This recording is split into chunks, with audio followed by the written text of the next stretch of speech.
तो world health organisation का जो चीफ है उसने फर्स्ट एवर समिट कर रहा है ट्रेडिशनल मेडिसिन में। तो ट्रेडिशनल मेडिसिन में इंडिया सबसे आगे है। तो गुजरात के गांधीनगर में ये कॉन्फ्रेंस होने वाली है, समिट होने वाली है, ठीक है ना।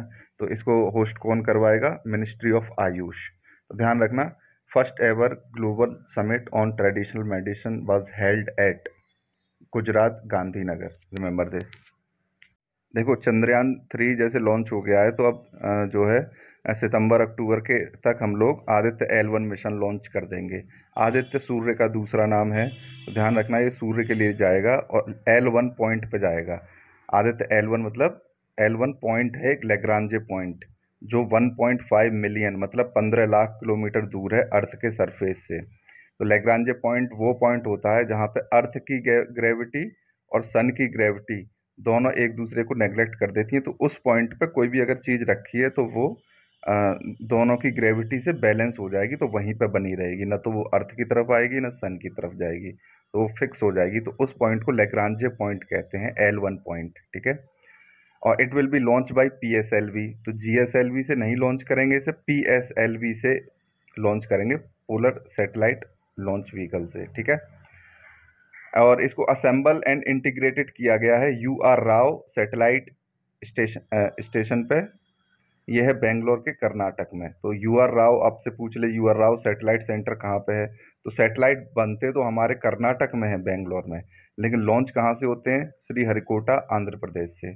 सतीश धवन स्पेस सेंटर श्रीहरिकोटा आंध्र प्रदेश से ये लॉन्च होते हैं। तो ये सारी चीज़ें जो मैंने आपको बताई हैं, हर एक चीज़ इम्पोर्टेंट है। आदित्य L1 मिशन कौन लॉन्च कर रहा है? इंडिया लॉन्च कर रहा है, रिमेंबर दिस, ठीक है। और इसी की लाइन पे सोलर पार्कर मिशन नासा का है, तो वो भी लॉन्च करेंगे उसको आगे आने वाले समय में, ठीक है। तो ये हर एक चीज़ इसकी ध्यान रखना आप लोग। देखो, कंपनी को अगर मार्केट से पैसा उठाना होता है तो वो अपने आप को लिस्ट करती हैं। जो प्लेटफॉर्म्स हैं जैसे कि NSE है, नेशनल स्टॉक एक्सचेंज, BSE है, बॉम्बे स्टॉक एक्सचेंज, तो उस पर अपने आप को लिस्ट कर लेती हैं। तो अपने शेयर्स रिलीज कर देती हैं, तो उनको लोग खरीद लेते हैं, तो उनके पास पैसे आ जाते हैं, ठीक है। और इन सब स्टॉक एक्सचेंजेस को मॉनिटर कौन करता है? वो सेबी करता है, SEBI, security exchanges board of India, ठीक है। और अभी इसने, अगर ये तो लिस्टिंग का हो गया, अगर कोई कंपनी डीलिस्ट करना चाहती है अपने आप को कि बोले हमें इस प्लेटफॉर्म पे नहीं रहना, तो उसके लिए पहले एक रिवर्स बुक बिल्डिंग प्रोसेस हुआ करता था कि आदमी आते थे और अपने शेयर्स को बेच के चले जाते थे और उनके बदले में उनको पैसे मिल जाते थे और कंपनी डीलिस्ट हो जाती थी। अब इन्होंने नया मैकेनिज्म लेके आए हैं, second mechanism, fixed price mechanism. इसमें क्या होगा? कंपनी जो डीलिस्ट अपने आप को करना चाहती है तो वो पहले ही शेयर्स के प्राइस फिक्स कर देगी कि हम जैसे 100 रुपये फिक्स कर दिए, तो बोले हम 100 रुपये में ही अपना शेयर बाई बैक करेंगे, तो हर एक शेयर के बदले में 100 100 रुपये सबको बांट देंगे। तो ये फिक्स्ड प्राइस मैकेनिज्म लेके आई है, ठीक है कि नहीं। तो ये चीज़ ध्यान रखना। पहले वेरिएबल हुआ करता था रिवर्स बुक बिल्डिंग में, कोई पहले बेच गया उसको ज़्यादा पैसे मिल गए, फिर शेयर की वैल्यू गिर गई तो दूसरा आया तो उसको कम पैसे मिलेंगे, ठीक है कि नहीं। तो अब ऐसा इसको हटा के कर दिया गया है फिक्स्ड प्राइस मैकेनिज्म। तो सेबी, ध्यान रखना, सेबी आपका स्टेचुटरी बॉडी है, ओके। AIDWA ये एक ऑर्गेनाइजेशन है, ये कोई ऐसा नहीं है कि बहुत ही तगड़ी ऑर्गेनाइजेशन हो, नहीं। जो CPIM, communist party of India, Marxist जो पार्टी है जो केरला में एक्टिव है, तो उसी की एक वुमेन विंग है जिसका नाम है all India democratic women's association. तो ये बेवकूफ़ बनाने के लिए ऐसे वर्ड का नाम डाल देते कि डेमोक्रेटिक इसमें डाल दिया है, लेकिन कोई भी कम्युनिस्ट पार्टी वाले कभी डेमोक्रेसी को सपोर्ट नहीं करते, सीधी सी कहानी ये है, ठीक है। चूंकि आप कहोगे इंडिया में क्यों है, फिर तो इंडिया में इसलिए है क्योंकि इंडिया में डेमोक्रेसी, अभी ये सेंटर में आ जाए तो पूरा डेमोक्रेसी खत्म ही कर दें कहो। तो women's wing of CPIM party है ये, AIDWA। तो ये मणिपुर को जा रहे हैं देने के लिए, ठीक है ना। और घूमने जा रहे हैं, मतलब कि वहाँ क्या गलत हो रहा है क्या सही हो रहा है ये देख के फिर ज्ञान देंगे। फिर आपका ये एक मिसाइल न्यूज में थी, एरो 3 मिसाइल सिस्टम। तो ये आपसे ये पूछा जा सकता है कि ये किस कंट्री की है? तो इसको इंडिया और इजराइल ने, नहीं सॉरी इंडिया कह रहा हूँ, USA एंड इजराइल दोनों ने मिलकर डेवलप किया है, ठीक है कि नहीं। और अब ये दोनों मिलके इसे बेचने की सोच रहे हैं कि हम इसको बेच सकते हैं कि नहीं, तो जर्मनी खरीदने की सोच रही है। तो arrow 3 missile system has been developed by USA and Israel, remember this fact.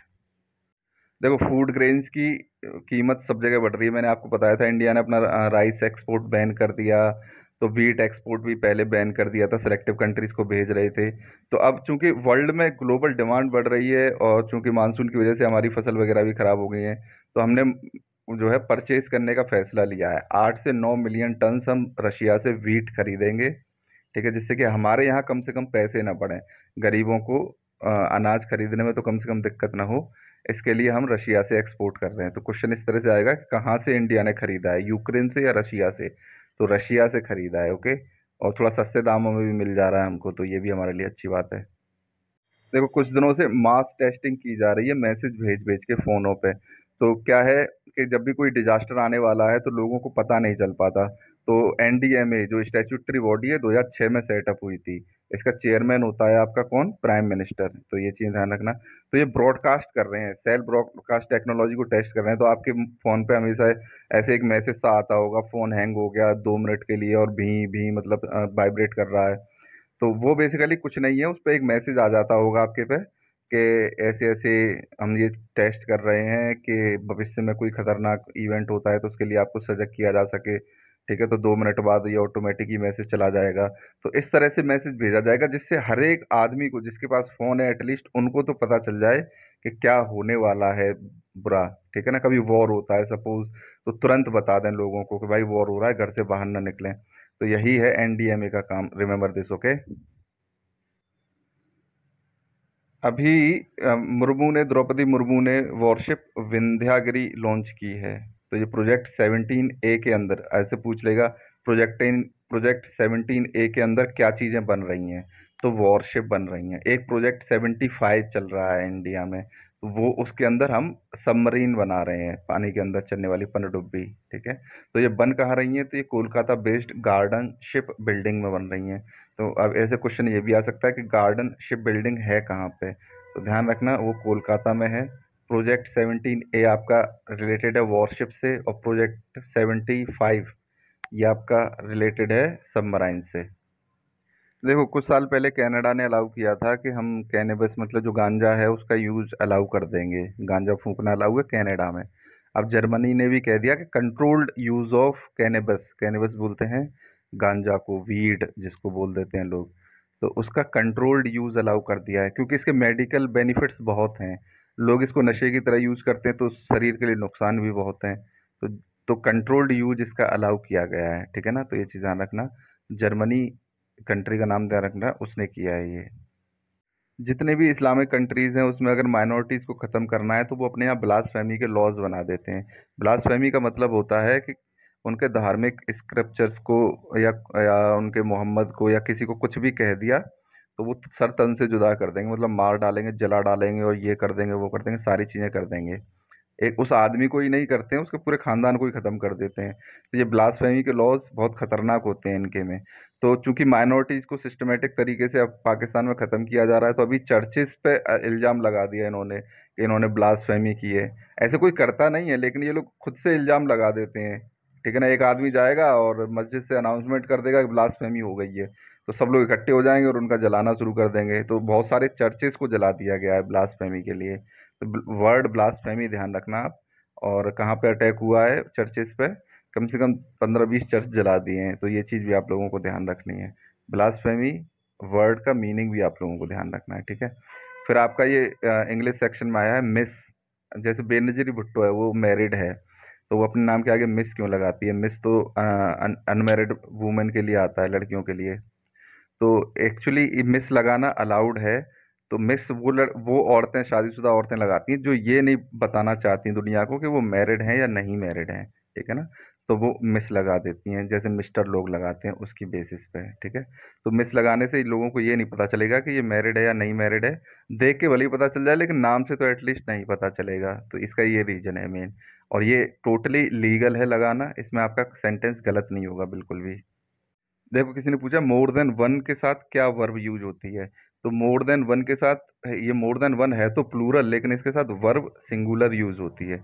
लेकिन हाँ, इसके साथ मोर देन वन के बीच में अगर कोई प्लूरल नाउन आ जाता है, जैसे मोर गर्ल्स देन वन, तो गर्ल्स तो आपका प्लूरल हो गया ना, तो यहाँ पे आपकी प्लूरल वर्ब आएगी, वर्ब, ठीक है ना। तो ये चीज़ आप ध्यान रखना। And if you like the video then like it and subscribe my channel and please share it with your friends. Thank you.